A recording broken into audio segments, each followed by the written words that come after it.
금성이 원래 지구와 똑같은 행성이었다는 사실 믿으시겠어요? 지금은 납을 녹일 만큼 뜨겁고 황산비가 내리는 지옥인데 말이죠. 그런데 과학자들이 금성을 분석한 결과 충격적인 사실이 드러났습니다. 30억 년 동안 금성에는 바다가 있었고 온화한 기후가 유지됐으며 생명체가 살 수 있는 환경이었다는 거예요. 크기도 지구랑 거의 똑같고 대기도 비슷했죠. 그야말로 쌍둥이 행성이었던 겁니다. 그런데 5억 년 전부터 뭔가 심각하게 잘못되기 시작했고 결국 태양계에서 가장 끔찍한 행성으로 변해버렸습니다.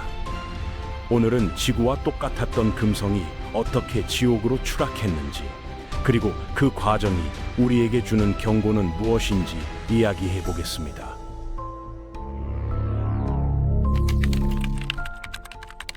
사람들은 오랫동안 금성을 낙원처럼 생각했습니다. 이름부터가 로마 신화의 미의 여신 비너스에서 따온 걸 보면 알 수 있죠.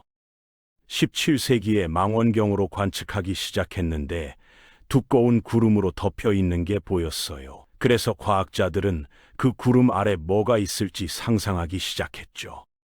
어떤 이들은 행성 전체가 바다로 덮여 있을 거라고 했고, 또 다른 이들은 끝없는 사막일 거라고 추측했습니다. 가장 인기 있었던 이론은 바다와 육지가 섞여 있고 대부분이 늪지대일 거라는 거였어요.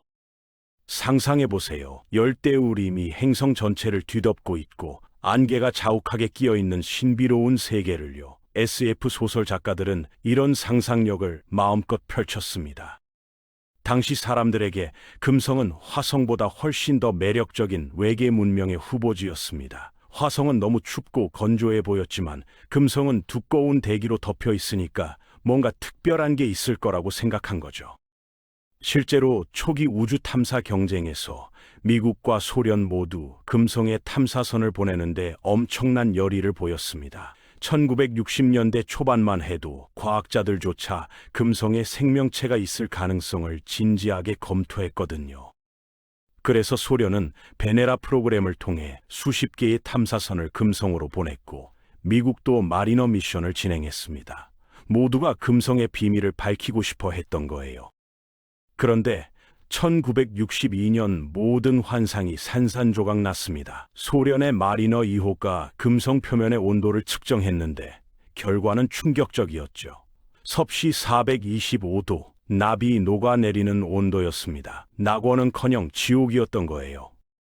물론 일부 과학자들은 이미 금성이 온실 효과로 엄청나게 뜨거울 거라고 예상도 했었어요. 천문학자 칼 세이건도 그중 한 명이었죠. 세이건은 1960년대 초반부터 금성의 높은 온도가 이산화탄소 때문이라고 주장했습니다. 하지만 실제로 측정된 금성의 환경은 그의 예상마저도 뛰어넘는 수준이었어요. 이제 금성이 얼마나 지옥 같은 곳인지 구체적으로 살펴보겠습니다. 표면 온도가 섭씨 457도에 달합니다. 피자 오븐보다 훨씬 뜨거워요. 재미있는 건 금성이 수성보다 태양에서 더 멀리 떨어져 있는데도 수성보다 더 뜨겁다는 겁니다. 수성은 태양에 가장 가까운 행성이지만 대기가 거의 없어서 열이 그대로 우주로 빠져나가거든요. 반면 금성은 두꺼운 이산화탄소 대기가 열을 완벽하게 가둬버리는 거죠. 한번 들어간 열은 절대 빠져나가지 못합니다. 대기압은 지구의 89배예요. 지구에서 우리가 느끼는 압력을 1기압이라고 하는데 금성은 그것의 89배라는 겁니다. 바다 1km 깊이에서 느끼는 압력과 비슷하거든요. 전문 스쿠버 다이버들도 보통 60m 이상은 안 내려가고 100m 이상 잠수하는 건 기록 도전 수준인데 말이죠.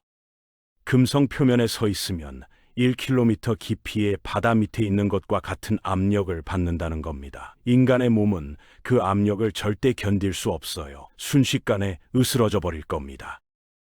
대기 성분도 말도 안 됩니다. 96.5%가 이산화탄소예요. 지구 대기의 이산화탄소 농도는 0.041%에 불과한데 말이죠. 그것만으로도 지금 지구 온난화 문제가 심각하잖아요. 그런데 금성은 그 2000배가 넘는 이산화탄소로 뒤덮여 있는 겁니다.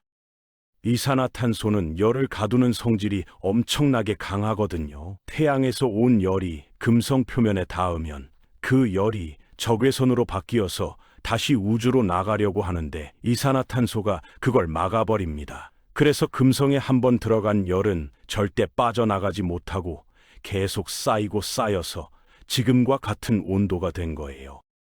더 충격적인 건 금성에 착륙한 탐사선들의 운명입니다. 인류가 금성에 보낸 탐사선 중에서 가장 오래 버틴 게 소련의 베네라 13호인데요. 겨우 127분을 버텼습니다. 2시간 조금 넘게 버틴 게 최고 기록이에요. 왜냐하면 시속 400km가 넘는 강풍이 불어대고 섭씨 457도의 온도와 89기압의 압력이 탐사선을 짓눌러 버리거든요. 아무리 튼튼하게 만들어도 2시간이 한계였던 겁니다. 소련은 베네라 프로그램으로 총 16개의 탐사선을 금성에 보냈는데 그중 착륙에 성공한 건 10개 정도예요. 그나마도 대부분 1시간을 못 버티고 망가졌죠. 베네라 13호가 찍은 사진들을 보면 정말 놀랍습니다. 금성 표면이 선명하게 보이거든요. 납작한 바위들이 널려 있고 하늘은 오렌지빛으로 빛나고 있어요. 그런데 그 사진들은 엄청난 희생 끝에 얻어진 겁니다. 탐사선이 대기권을 통과하면서 마찰열로 불타고 착륙할 때는 엄청난 충격을 받고 착륙 후에는 압력과 열에 서서히 찌그러지면서도 필사적으로 데이터를 지구로 보낸 거죠. 그런데 여기서 정말 놀라운 사실이 하나 있습니다. 금성이 원래부터 이렇지 않았다는 거예요. 나사의 금성 개척자 탐사선이 보내온 데이터를 분석한 결과 금성에는 한때 엄청난 양의 물이 있었다는 증거가 발견됐습니다. 대기 중에 중수소라는 무거운 수소 동위 원소가 비정상적으로 많이 검출됐거든요. 중수소는 일반 수소보다 무겁기 때문에 쉽게 우주로 날아가지 않아요. 그런데 금성 대기에 중수소만 잔뜩 남아있다는 건 원래는 일반 수소도 엄청 많았는데 다 날아가 버렸다는 뜻입니다. 수소가 그렇게 많았다는 건 결국 물이 엄청 많았다는 증거죠. 물은 H2O니까 수소 원자 2개가 들어있잖아요. 과학자들은 계산을 통해 금성에 수백 미터 깊이의 바다가 있었을 거라고 추정합니다. 지구의 바다보다는 얕았지만 그래도 행성 전체를 덮을 만큼의 물이 있었다는 거예요. 어떤 연구자들은 금성의 물이 지구 물의 10%에서 20% 정도였을 거라고 봅니다. 이 정도면 행성 전체를 덮는 얕은 바다를 만들기에 충분한 양이에요. 나사 고다드 우주연구소의 마이클 웨이와 앤서니 델제니오 연구팀은 컴퓨터 시뮬레이션을 돌려봤는데요. 금성이 30억 년 동안 지구처럼 시원하고 물이 있는 환경을 유지했을 가능성이 매우 높다는 결론을 냈습니다.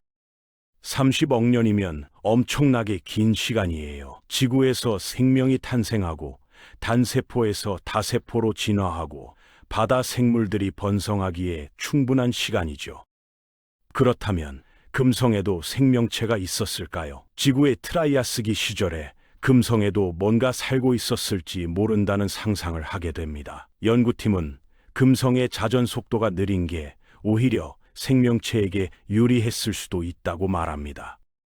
자전이 느리면 낮과 밤의 온도 차이가 극심할 것 같지만 두꺼운 대기가 있으면 열을 골고루 분산시켜 줄 수 있거든요. 게다가 느린 자전은 구름이 더 잘 형성되게 만들어요. 구름은 태양빛을 반사해서 행성을 시원하게 유지하는 역할을 하죠.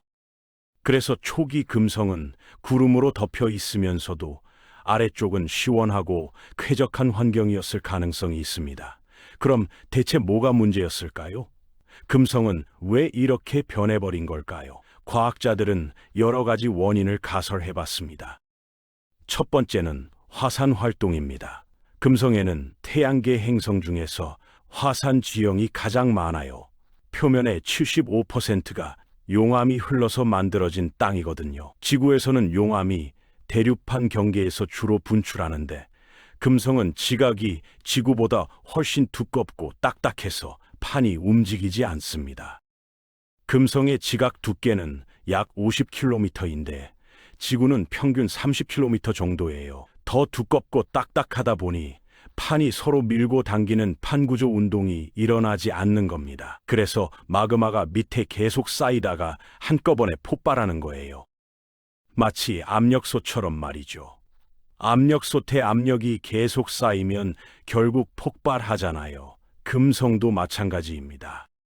한 이론에 따르면 약 5억 년 전에 금성 전체를 뒤덮을 만큼 엄청난 화산 폭발이 일어났다고 합니다. 10만 년 동안 계속해서 용암이 쏟아져 나왔고 그 과정에서 엄청난 양의 이산화탄소가 대기로 방출됐죠. 상상이 되시나요? 10만 년 동안 쉬지 않고 화산이 터지는 걸요.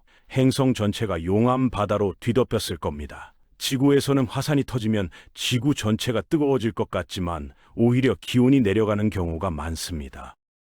1815년에 인도네시아의 탐보라 화산이 폭발했을 때 이듬해는 여름이 없는 해로 불렸죠. 전 세계적으로 기온이 떨어지면서 농작물 수확이 엉망이 됐고 많은 사람들이 굶어 죽었어요. 왜 그랬을까요? 화산에서 나오는 이산화황이 물과 만나서 황산 입자를 만들고 이게 태양빛을 반사해버리거든요. 그래서 지표면에 도달하는 햇빛이 줄어들면서 기온이 내려가는 겁니다. 그런데 금성은 이미 너무 뜨거워서 이산화황이 제대로 작동하지 못했습니다. 황산 입자가 만들어지긴 했지만 냉각 효과보다 이산화탄소의 온실 효과가 훨씬 강했던 거죠. 결국 이산화탄소만 계속 쌓이면서 온실 효과가 폭주하기 시작한 거예요. 온실 효과가 폭주한다는 건 악순환이 시작된다는 뜻입니다. 온도가 올라가면 더 많은 이산화탄소가 방출되고 그러면 온도가 더 올라가고 그러면 또 이산화탄소가 더 나오고 이런 식으로 계속 반복되는 거죠. 두 번째 원인은 자기장의 부재입니다. 지구는 강력한 자기장이 있어서 태양풍으로부터 대기를 보호하죠. 자기장이 보호막처럼 태양에서 날아오는 입자들을 막아주는 겁니다. 지구의 자기장은 지구 중심에서 약 6만 5천 킬로까지 뻗어 있어요. 철 조각을 자석 근처에 갖다 대면 철 조각이 자석을 따라 정렬되잖아요. 지구의 자기장도 똑같은 원리로 태양풍 입자들을 휘게 만들어서 지구 주변으로 돌려보냅니다. 그런데 금성에는 이런 자기장이 거의 없어요. 정확히 말하면 지구처럼 행성 내부에서 만들어지는 고유 자기장이 아니라 태양풍이 대기와 부딪혀서 만들어지는 약한 유도 자기장만 있습니다. 이 정도로는 대기를 제대로 보호할 수 없어요. 특히 상층 대기는 태양풍에 그대로 노출돼서 계속해서 벗겨져 나갑니다. 마치 바람에 먼지가 날아가듯이 금성의 대기 입자들도 태양풍에 의해 조금씩 우주로 날아가는 거죠. 금성에 자기장이 없는 이유는 자전 속도와 관련이 있을 거라고 추정됩니다.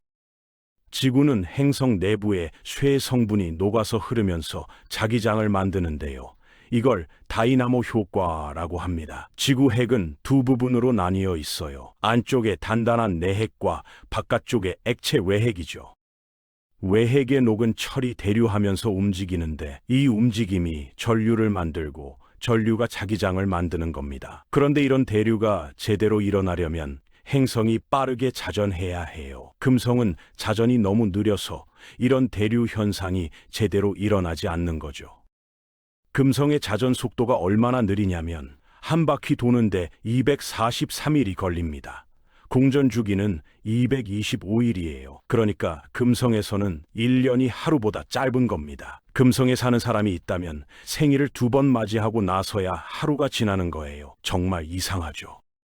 게다가 금성은 다른 태양계의 행성들과 반대 방향으로 돌아요. 북극에서 내려다봤을 때 다른 행성들은 반시계 방향으로 도는데 금성만 시계의 방향으로 돕니다. 왜 금성이 거꾸로 도는지에 대해서는 두 가지 이론이 있습니다. 하나는 초기에 엄청나게 큰 천체가 금성에 충돌해서 자전 방향을 바꿔버렸다는 거예요. 마치 지구가 테이아라는 화성 크기의 행성과 충돌해서 달을 만들었던 것처럼 말이죠. 그 충돌의 충격이 너무 강해서 지구의 자전축이 23.5도 기울어졌고 튕겨나간 파편들이 모여서 달이 됐어요. 금성도 비슷한 충돌을 겪었을 수 있습니다. 다만 충돌 각도가 달라서 자전 방향이 아예 반대로 바뀐 거죠. 다른 이론은 금성이 통째로 뒤집혔다는 겁니다. 위아래가 바뀌면서 자전 방향이 반대가 된 거죠. 이게 가능한 이유는 금성의 대기가 너무 두껍고 무겁기 때문이에요. 대기의 무게가 행성의 자전에 영향을 미쳐서 서서히 회전 방향을 바꿨을 수 있다는 겁니다. 어느 쪽이든 금성은 초기에 엄청난 변화를 겪었을 가능성이 높습니다. 그리고 금성이 변한 세 번째 원인은 물의 상실입니다. 금성이 점점 뜨거워지면서 바다가 증발하기 시작했어요. 물이 수증기가 되어 대기로 올라갔죠. 여기서 문제가 생깁니다. 태양에서 오는 자외선이 물 분자를 쪼개버리는 거예요. H2O가 수소와 산소로 분리되는데 수소는 너무 가벼워서 우주로 날아가 버립니다. 무거운 중수소만 남고요. 이런 과정을 광분해라고 하는데 수십억 년에 걸쳐서 금성의 물이 전부 사라진 겁니다. 지구에서는 왜 이런 일이 안 일어날까요? 두 가지 이유가 있어요. 첫째는 냉각 트랩이라는 현상 때문입니다. 지구 대기는 높이 올라갈수록 온도가 내려가서 수증기가 다시 물방울로 응결되어 구름이 만들어지고 그래서 비가 되어 땅으로 떨어지죠. 물이 대기 밖으로 빠져나가지 못하는 겁니다. 금성에는 이런 냉각 트랩이 없어요. 대기 전체가 너무 뜨거워서 수증기가 계속 위로 올라가고 결국 우주로 빠져나가는 거죠. 둘째는 바로 자기장이에요. 자기장이 태양풍을 막아주니까 물 분자가 쪼개지는 걸 어느 정도 막아줍니다. 금성은 이 두 가지가 다 없으니까 물이 계속 빠져나간 거죠. 재미있는 건 산소는 어디로 갔느냐는 겁니다. 물 분자가 쪼개지면 수소만 날아가는 게 아니라 산소도 나오잖아요. 과학자들은 그 산소가 금성의 암석과 결합했을 거라고 봅니다. 산화철처럼 산소가 바위에 흡수된 거죠. 결국 금성은 물을 잃고 이산화탄소가 폭발적으로 증가하고 온실 효과가 폭주하면서 현재의 지옥 같은 환경이 됐습니다. 그런데 여기서 우리가 주목해야 할 점이 있어요. 금성은 5억 년 전까지만 해도 지구와 비슷했다는 겁니다. 지구에는 그 시기에 이미 다세포 생물이 바다에 가득했어요. 삼엽충 같은 생물들이 번성하던 시기였죠. 캄브리아기, 대폭발이라고 불리는 생명 진화의 황금기가 그때였습니다. 어쩌면 금성에도 단세포 생물 정도는 있었을지 모릅니다. 화성도 비슷한 시기에 물이 있었다는 증거가 있고요. 화성 표면에서 발견된 계곡과 삼각주는 물이 흘렀던 흔적이거든요. 그렇다면 태양계에서 연속으로 3개의 행성에 생명체가 존재했을 가능성이 있는 겁니다. 화성, 지구, 금성이 모두 물이 있고 온화한 기후를 가진 행성이었다는 거죠. 만약 수억 광년 떨어진 외계 문명이 그때 우리 태양계를 관측했다면 정말 대박을 터뜨렸다고 생각했을 거예요. 한 항성계에 생명체가 살만한 행성이 3개나 있으니까요. 하지만 지금 관측한다면 지구 하나밖에 안 보이겠죠. 금성과 화성은 생명체가 살기에는 너무 가혹한 환경이 됐으니까요. 화성은 대기를 잃어서 너무 춥고 건조해졌고, 금성은 반대로 대기가 너무 두꺼워져서 뜨겁고 압력이 높아졌습니다. 지구만 딱 적당한 상태를 유지하고 있는 거예요. 그렇다면 지구는 뭐가 특별했을까요? 왜 지구만 살아남았을까요? 과학자들은 판구조 운동을 주목합니다. 지구는 대륙판이 계속 움직이면서 이산화탄소를 조절하거든요. 판이 서로 부딪히는 곳에서는 한쪽 판이 밑으로 들어가면서 이산화탄소를 지구 내부로 가져갑니다. 이걸 섭입이라고 해요. 태평양판이 유라시아판 밑으로 들어가면서 일본 해구를 만드는 것처럼 말이죠. 이 과정에서 탄산칼슘 같은 탄소 화합물들이 지구 내부로 들어갑니다. 그리고 판이 벌어지는 곳에서는 마그마가 올라오면서 새로운 지각을 만들죠. 대서양 중앙 해령이 대표적인 예입니다. 이런 순환이 지구의 이산화탄소 농도를 적정 수준으로 유지시켜주는 겁니다. 너무 많으면 판이 삼켜버리고 너무 적으면 화산이 내뱉고 이런 식으로 자동으로 조절되는 거예요. 마치 에어컨의 온도 조절 장치처럼 말이죠.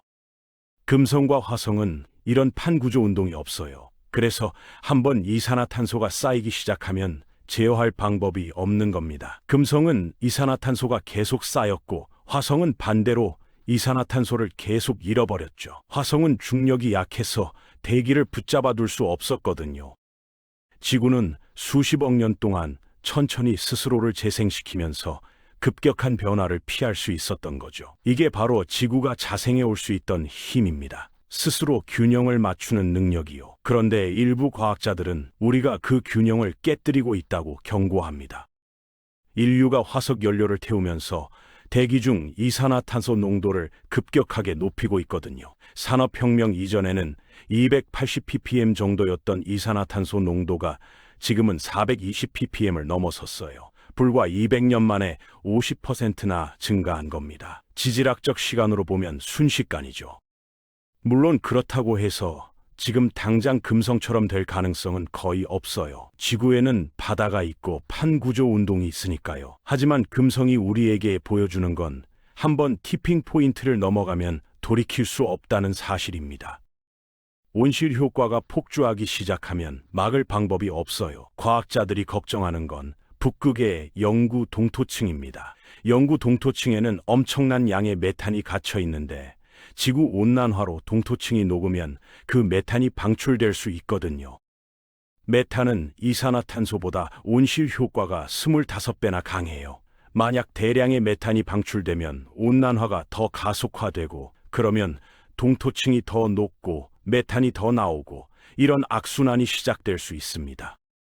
금성을 연구하는 게 중요한 이유가 바로 여기에 있습니다. 금성은 지구의 미래가 될 수도 있는 최악의 시나리오를 보여주는 거울이거든요. 30억 년 동안 멀쩡했던 행성이 단 5억 년 만에 지옥으로 변했어요. 지질학적 시간으로 보면 순식간인 겁니다. 우리는 금성을 보면서 행성이 얼마나 취약할 수 있는지, 한번 균형이 깨지면 얼마나 빠르게 무너질 수 있는지 배울 수 있습니다. 어쩌면 금성은 우리에게 마지막 경고를 보내고 있는지도 모릅니다. 쌍둥이 행성이 어떻게 지옥이 됐는지 똑똑히 보라고 말이죠. 지구라는 낙원이 얼마나 소중한지, 우리가 이 행성을 얼마나 조심스럽게 다뤄야 하는지 금성은 온몸으로 보여주고 있습니다. 금성의 비극이 지구에서 반복되지 않도록 우리는 지금부터라도 더 신중해야 할 겁니다.